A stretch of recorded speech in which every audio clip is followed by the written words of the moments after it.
సుమన్ టీవీలో మీ business promotions కోసం ఈ కింది నెంబర్ను సంప్రదించగలరు.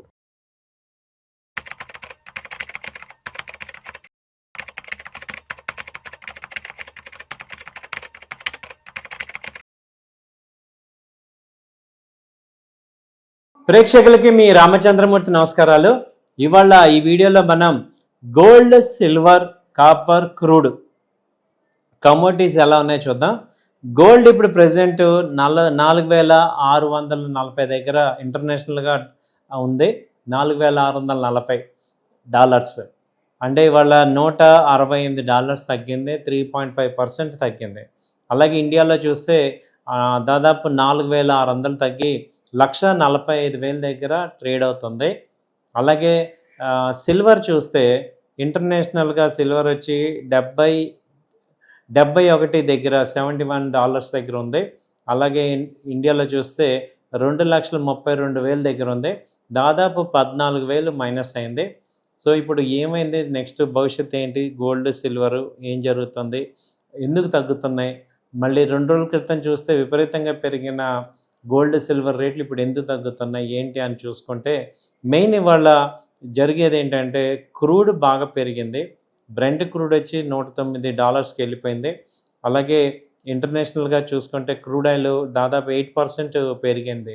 దీనివల్ల ఏమవుతుందంటే డాలర్ ఇండెక్స్ పెరిగింది. డాలర్తో పోలిస్తే గోల్డ్ తగ్గటం స్టార్ట్ అయింది. ఎందుకంటే క్రూడ్ కొనాలి అంటే డాలర్స్ రూపంలో కొనాలి, మనం ఇది ఎప్పటి నుంచో చెప్తున్నాం. కాబట్టి ఏంటి, క్రూడ్ కొనే వాళ్ళందరికీ కూడా ఇదొక షాకింగ్. కాబట్టి డాలర్ పెరగటం అనేది వచ్చింది. దాంతోపాటు ఈ సిల్వరు కానీ గోల్డ్ కానీ ఇవి తగ్గుతున్నాయి. సో ఈ రివర్స్ రెపో రేషియో అంటాం దీన్ని, రివర్స్ రేషియో అంటాం దీన్ని. అంటే డాలర్ పెరిగితే గోల్డ్ తగ్గుతుంది, గోల్డ్ తగ్గితే డాలర్ పెరుగుతుంది. అలాగే ఇవాళ ఇంకొకటి జరిగింది ఏంటంటే రూపీ ఎప్రిషియేట్ అయింది. లాస్ట్ 1 వీక్ నుంచి రూపీ అంతా కూడా డౌన్ సైడ్ ఉంది. 95 దాకా వెళ్ళింది డాలర్తో పోలిస్తే. ఇది ఇప్పుడు 93.6 దగ్గర క్లోజ్ అయింది. సో ఇక్కడ ఏమైందంటే రూపీ ఇప్పుడు ఎప్పుడైతే ఎప్రిషియేషన్ వచ్చిందో అక్కడ ఆటోమేటిక్గా గోల్డ్ సిల్వర్ కూడా అది నెగిటివ్ ఇంపాక్ట్ అవుతుంది. సో దీనివల్ల ఇండియన్ గోల్డ్ సిల్వర్ కూడా నెగిటివ్ ఇంపాక్ట్ అయినాయి. సో ఈ రెండు చూసుకుంటే మనకి ఇవాళ గోల్డ్ సిల్వర్ అన్నీ కూడా నెగిటివ్ కనపడుతున్నాయి. అలాగే కాపర్ తీసుకుంటే ఇది మొన్న 1170 దాకా వెళ్ళింది, ఇప్పుడు 1150 ఆ రేంజ్లో ఉంది. సేమ్ కాపర్ కూడా గోల్డ్ సిల్వర్తో పాటు మెటలే కాబట్టి అది కూడా డౌన్ అయింది. అయితే మేజర్గా బెనిఫిట్ అయింది ఏంటంటే క్రూడ్ ఆయిల్. ఇది ఇప్పుడు 10,200 ఆ రేంజ్ ఉంది. సో ఇది అంతకుముందు నిన్న 9,200 దగ్గర క్లోజ్ అయింది. బట్ అలాంటిది ఇవాళ 10,200 ఉంది. యుద్ధం ఒకసారి ఆగిపోతుంది అన్న వార్తలు కూడా వచ్చాయి మనకి, కానీ ఎక్కడ ఆగేది లేదు, కంటిన్యూ చేస్తున్నారు అనే వార్తలతో ఇప్పుడు అంతా గందరగోళం అయిపోయింది. ఈ ఆయిల్ రేట్లు ఇలాగే పెరుగుతుంటే మనం సామాన్యులందరికీ కూడా ఇబ్బంది అవుతుంది. అలాగే ఎయిర్పోర్ట్ ఆయిల్ అనేది ఏటీఎఫ్ ఆయిల్ అంటాం, అది ఆల్రెడీ పెరిగింది చాలా. దాని ప్రకారం చూస్తే క్రూడ్ వచ్చి $150 దాకా పెరిగింది. ఇంకా సామాన్యం నార్మల్ ఆయిల్ వచ్చి క్రూడ్ ఆయిల్ వచ్చి 105, 109 దాకా ఉంది. సో ఇలా ఆయిల్ పెరగటం అనేది మనకి ఇప్పుడు మేజర్గా మార్కెట్ని సంక్షోభంలోకి నెడుతుంది. సో ఈ గోల్డ్ సిల్వర్ కూడా అందుకే తగ్గుతున్నాయి. సో ఇప్పుడు ఇన్వెస్ట్ చేసే వాళ్ళకి అడ్వాంటేజా డిసడ్వాంటేజా ఏంటి అని చూసుకుంటే, ఇప్పుడు గోల్డ్ ఏమవుతుందంటే రోజు రోజుకి ఈ యొక్క మార్కెట్స్ వార్ వల్ల ఇవాళ ఒక రేటు ఉన్నప్పుడు రేపు ఇంకో రేటు డైరెక్షన్ లెస్ అయిపోతుంది. ఒక రేంజ్లో డైరెక్షన్ లెస్గా ఉంది. రేంజ్ చూసుకుంటే గోల్డ్ అయితే 1,35,000 నుంచి 1,55,000 వరకు ఈ రేంజ్లో ఉంది. సో ప్రజెంట్ 1,45,000 ఉంది. అలాగే ఎక్కడి వరకు రావచ్చు అంటే ఇవాళ 5,000 తగ్గింది. ఇవాళ రేపు మండే కల్లా ఎలా రావచ్చు అని చూసుకుంటే ఒకవేళ డౌన్ సైడ్ తీసుకున్నా 1,40,000 దాకా రావచ్చు. అలాగే అప్ సైడ్ తీసుకుంటే ఎక్కడ దాకా అంటే 1,50,000 దాకా అప్ సైడ్ ఛాన్స్ ఉంది. సో అలాగే సిల్వర్ తీసుకుంటే 2,30,000 ప్రజెంట్ రేట్ ఉంది. సో అది డౌన్ సైడ్ తీసుకుంటే 2,20 దాకా కూడా 2,25 ఆ రేంజ్ వరకు వచ్చే ఛాన్సెస్ ఉన్నాయి.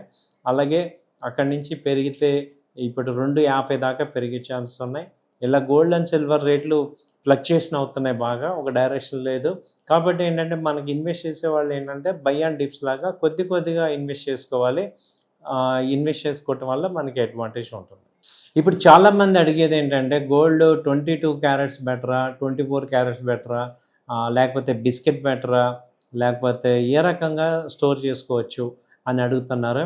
దీనికి మేజర్ సజెషన్ ఏంటంటే మీరు షార్ట్ టర్మ్ ట్రేడ్ చేసే వాళ్ళందరికీ కూడా డిజిటల్ గోల్డ్ లేకపోతే ఈ గోల్డ్ ఈటీఎఫ్, గోల్డ్ బీస్ అనేవి ఒక మంచి ఆప్షను. దీనిలో ఏమవుతుందంటే రేటు మనకి మూమెంట్ ఫ్రీగా ఉంటుంది.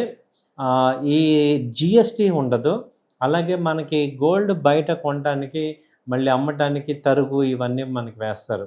కాబట్టి నేను గోల్డ్లో ట్రేడ్ చేస్తాను, మంచి రేట్ వస్తే అమ్మేస్తాను అనే వాళ్ళందరూ కూడా బిస్కెట్ కానీ గ్రాము గోల్డ్ కాయిన్ కొనుక్కోవచ్చు. 1 గ్రామ్ కాయిన్ ఫిజికల్గా కొనుక్కుంటానున్నా, లేదు నేను డిజిటల్లో చేస్తానంటే ఫ్రీక్వెంట్గా బయింగ్ సెల్లింగ్ చేసుకోవచ్చు. అది కొంచెం మంచి అడ్వాంటేజ్. అలాగే తర్వాత ఆర్నమెంట్స్లో ఇన్వెస్ట్ చేస్తాననే వాళ్ళకి ఏంటంటే గోల్డ్ ఆర్నమెంట్స్ 22 క్యారెట్ ఆర్నమెంట్ అది ఇన్వెస్ట్ చేస్తానన్న వాళ్ళు మార్కెట్లో ఏమవుతుందంటే కేడిఎం మళ్ళీ అది గోల్డ్ రూపంలో ఒక రింగ్ కానీ లేకపోతే ఆర్నమెంట్ తీసుకుంటాం కాబట్టి దానికి వేస్టేజ్ వేస్తారు. తరుగు వేస్టేజ్ 2 ఉంటాయి.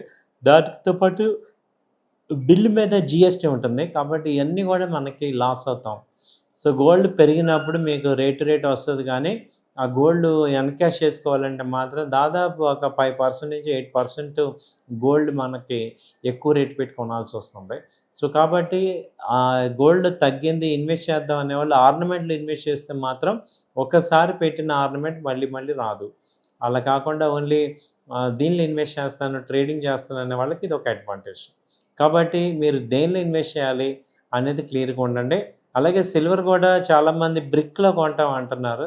దానికన్నా సిల్వర్ ఫిజికల్గా బ్రిక్ కొనుక్కున్న తర్వాత ఏంటంటే మనకి ఫిజికల్గా కొనేది ఒకటి, అలాగే ఇప్పుడు డిజిటల్గా కూడా కొనుక్కోవచ్చు. సిల్వర్ బీస్ అనేవి కూడా ఒక మంచి ఆప్షన్ కింద తీసుకోవచ్చు.